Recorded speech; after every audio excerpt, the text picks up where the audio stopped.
and the entire world.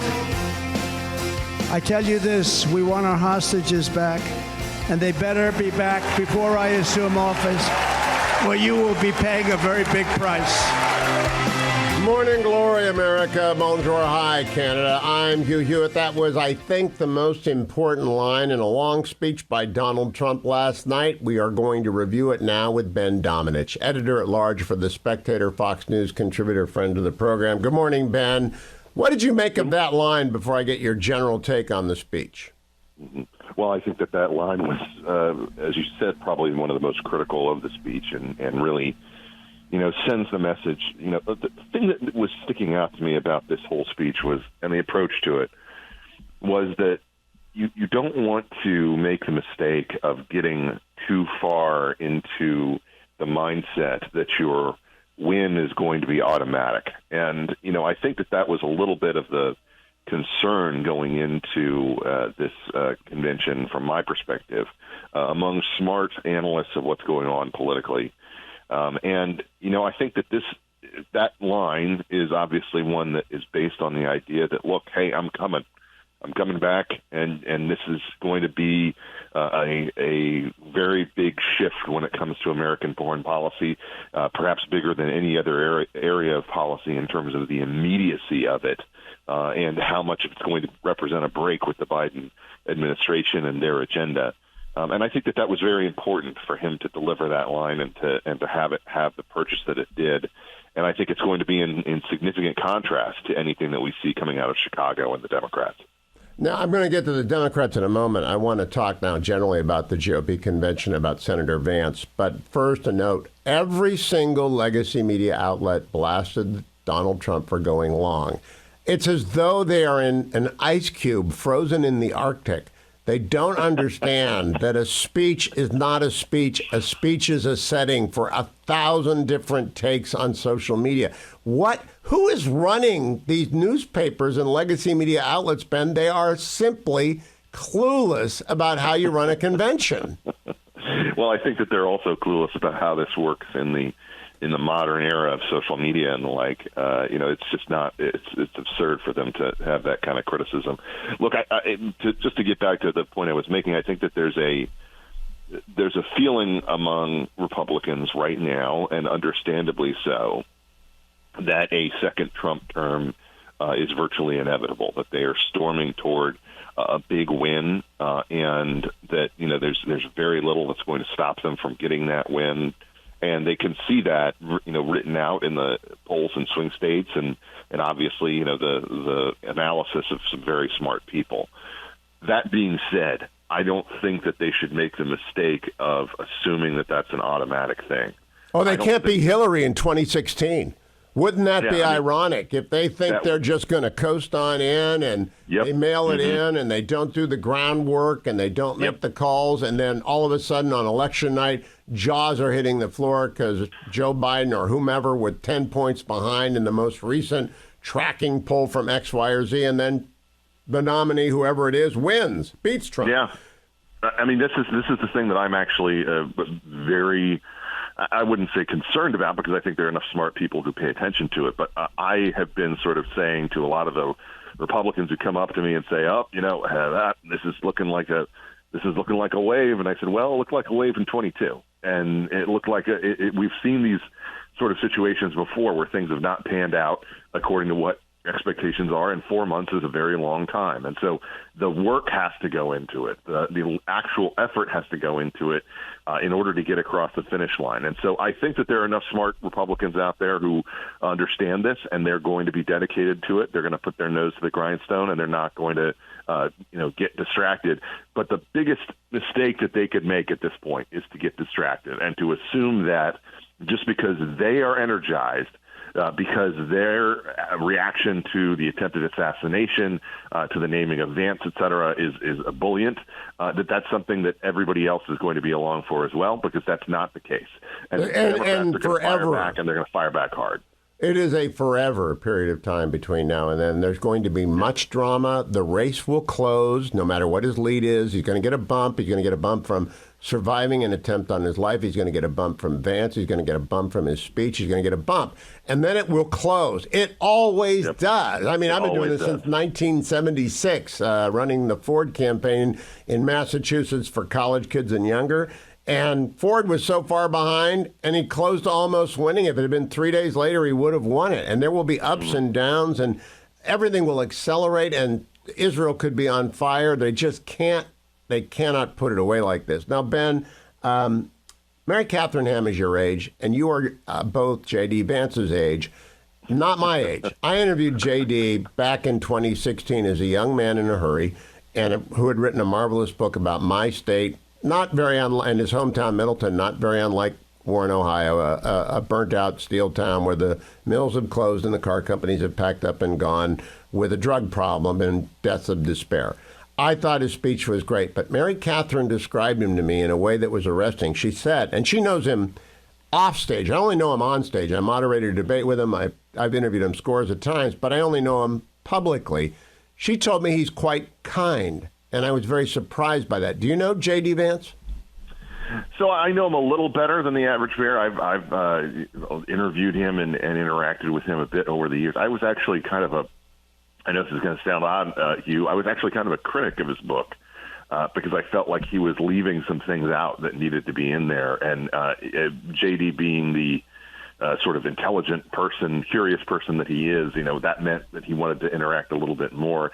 I wrote a piece for The Spectator about his intellectual journey yesterday where I interviewed about a dozen of his different influences and people who, kind of knew him over the years. And one of the things that I think really comes out of it is a picture of someone who is a lot more intellectually coherent than he's being painted by the media. The media has sort of suggested that this was all, this is a cynical ploy that he kind of shifted in a Trumpian direction just to get ahead. When I actually don't think that's true at all. I think that there's a very distinct arc to him. But one of the things that I think is really important to understand about him is that, as a young father who is navigating this current moment with young kids, I will just say that it creates different pressures and different anxieties about the world that we see around us. That I think it definitely comes through if you're aware of them in the way that he talks about it. And that means that, things like the battles that are currently waging within the educational environment in America, things that have come out of sort of the COVID era in terms of pressures regarding the way that you raise, treat, and have attitudes toward your children are things that are very present for him in a way that they aren't for necessarily older politicians. And that's something that I think is really good. I think it's a very good thing to have within the conversation. It's finally a shift away from a generation of leadership that has, had such an iron grip on America's political authority for so long. And I think that that's a benefit for both the Republican Party and for the conversation that's going to emerge around all these things. Look, he's a very interesting guy. He's a much more interesting person than the vice presidency is. So we'll see how he navigates that. But it's one thing. But it's one thing to name him, understanding that he's going to be an asset, in November potentially, and it's another thing to name him understanding that what he represents is a continuation of this Trumpian approach to populist policy within the Republican movement for years to come potentially. And that's, I think, going to be the point where, a lot of people are going to learn a lot more about him and what his priorities are going forward if they win in November. Now, Ben, the people you talk to, I say he has got great intellectual capacity. He can absorb a lot of information, and his views will evolve. As my views evolve different ways over the course of 40 years, his are going to evolve. Did they all talk about, I think he's got to have, given what happened to him, he couldn't even fill out the application for Ohio State when he got out of high school. Marines set him up with some basic life skills. He then got done with OSU in 2 years and succeeds at Yale Law School in extraordinary. That just tells me just great native ability. We got a minute to the first break, Ben. Yeah, I think that he shows a very distinct curiosity and an intellectual capacity that I think is really notable within the world of politics. But look, the real question is how much of an asset is he going to be for the next couple of months? And that's something that I think we don't necessarily know yet. He still is kind of learning to be a retail politician, learning to be someone who can go out there and interact with people in that type of environment. And that's something that I think, it takes time, it takes effort. So we'll see how much of an asset he's going to be. I think personally, there's going to be some people who say you should have expanded the map in other ways. But I certainly think that he's going to be someone who's complement to Donald Trump should they get back to the White House. Ben, from 30,000 feet, were you surprised by anything after the assassination attempt that happened at the GOP convention? Anything at all surprise you? Well, the number one thing that surprised me was the absolute level of incompetence that we saw from the head of the Secret Service.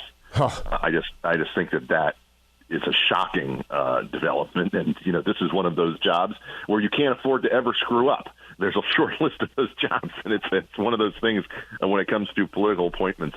You just can't screw that up. And to see the level to which they screwed this whole thing up, it's just astounding, Hugh. I mean, it's really troublesome. And well, you've been around presidential protection. I have been since 1978 because former President Nixon, for whom I went to work in 1978, had a detail 24/7, 365 until he gave it up in New York.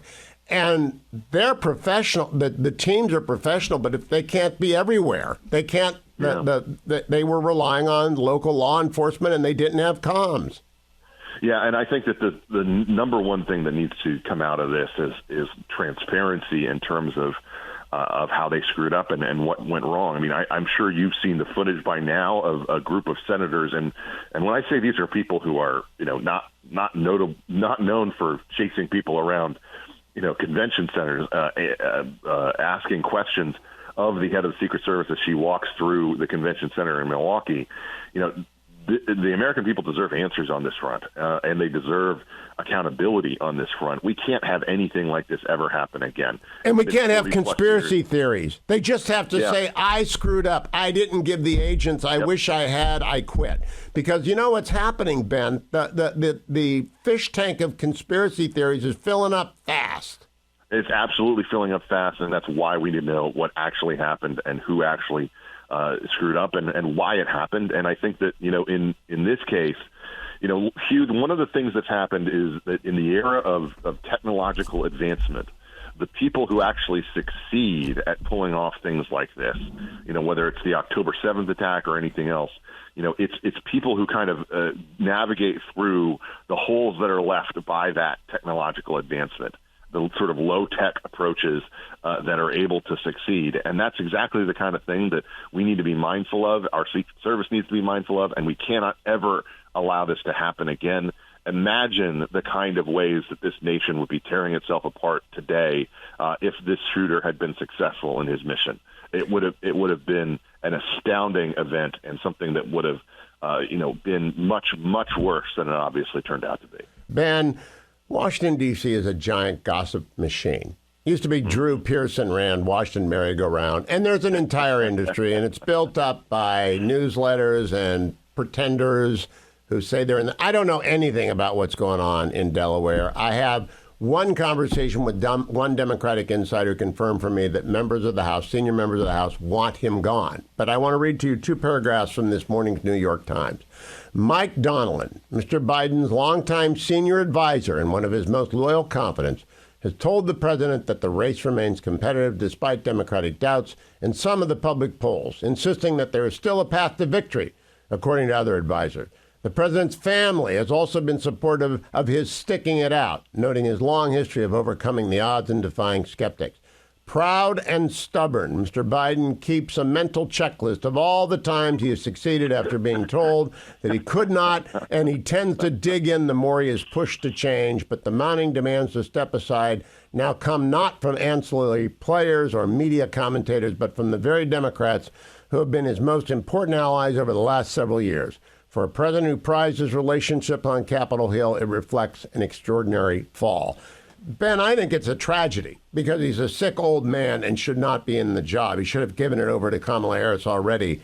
But boy, they are making it hard for him to go with dignity now.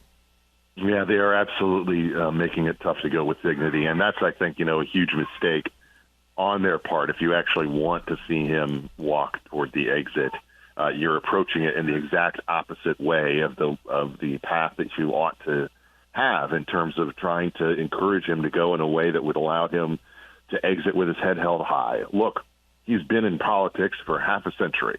He has fought to get to this point.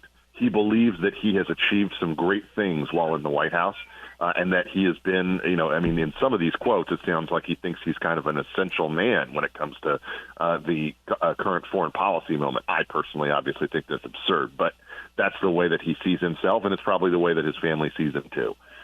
There are also, I can't tell you how many people whose livelihoods depend on him staying, and I don't mean the theories about the Biden crime family. I mean, people like Tony Blinken and Jake Sullivan, people on the White House staff, his consultants, the money machine. They need him. People who have tied themselves to him over that half century, are all, looking at their own jobs and understanding that there's no situation really where this plays out to their benefit going forward. Even if they're able to hang on, they're going to be a far less powerful figure, in some kind of Kamala Harris administration. And the idea that she's going to be able to pull things off and win in November seems to them very doubtful. But the problem, as I see it, is this. The family is the key. If the family is convinced that he's only going to be embarrassing himself, that he needs to step away, then I think he will. And I think that the fact that we've seen this shift happen from Nancy Pelosi, who is actually the most powerful Democrat in Washington, regardless of the fact that she's no longer the speaker, I think that that's the most significant shift that's happened.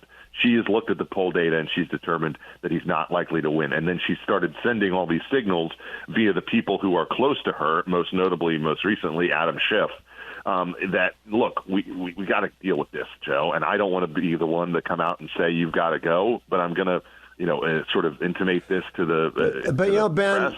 he got pushed aside once for Hillary Clinton. And Hillary did, and Nancy Pelosi had a lot of the push there as well. I'm just wondering about that. And I want to go back to the brutal reality. I was there for the transition from Reagan to HW, and I was going to California anyway because we had to go. I was going to build the Nixon Library. But we all got a memo. Your services are no longer needed unless we call you. No, I don't think people understand. It's that brutal. If Biden goes, 3,000 people are out. Man, and they don't want to be out.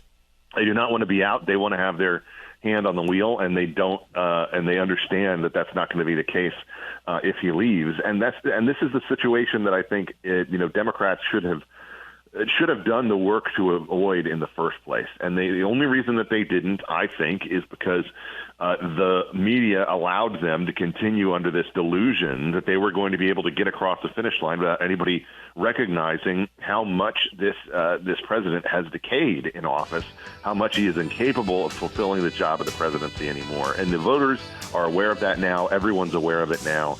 And it's impossible to ignore. So, look, the way that this is going to play out, they have a very short timeline. Ben, I saw last night this elaborate scheme to have 4 people contend. It's nonsense. They cannot not make Kamala Harris the nominee if Joe Biden steps aside. Can they? No, I don't see that there's any way that they can do that. I mean, if you wanted to rewind and start this thing from 6 months ago, then maybe you could do something like that. But at this point, no. There's just no way to have any choice other than Kamala Harris. And so I think that the vice presidential choice is going to have to be the way to satisfy the concerns of Democrats who want to have someone who's, frankly, part of a new generation of leadership along the lines of JD Vance. They do have something that is in their favor in terms of having some people who are in key roles, across the country, who they can turn to. But look, this is not an ideal scenario for them by any means. It's going to be very tough for them, I think, to shift in a lot of ways. And the other thing is, there's sort of a factor here about how much they lose by that really is on the minds of most people, which is to say, will we lose by less with Kamala, allowing us to, potentially maintain either a Senate, potentially not a majority, but say 49 Senate seats versus dropping down to 45 or 44. that's something that I think is very much on the mind of Washington Democrats because they understand the difference between those numbers. They understand Absolutely. what a potential Trump second term could achieve with having a 55-seat majority in the Senate, and that's what they're really concerned about. And if you put Josh Shapiro in that second seat, you might carry Pennsylvania, you might keep Hope alive, you might keep Bob Casey in the Senate, you might keep the House in play. If they throw Kamala Harris overboard, systemic racism is coming back as a term, and it's not going to be used against Republicans. Look, I mean, they you fed the beast, so now it's out. So now it's out there, and it's going to come for you if you end up making that kind of shift. I just don't see any possible way that they can do that, and I think that ultimately Kamala Harris is not, she's someone who we mock quite a lot, but she's actually not as unpopular as you might think she is. In fact, in terms of most recent polling, she's a couple of points ahead of Joe Biden. And I think that that's something that people should understand as being generally real, and people are not as offended by her word salad as those of us who actually follow that, have competent politicians. Who like coherent thinking. But I'll tell you what, you can't pull a Caesar on his way to the forum to Joe Biden and then do it to Augustus Caesar as well. Ben Domenech, thank you. Follow Ben on X at @BDomenech. Read him in The Spectator. See him on Fox News. I appreciate the time, Ben. Have a great weekend. It's going to be drama-filled. You too.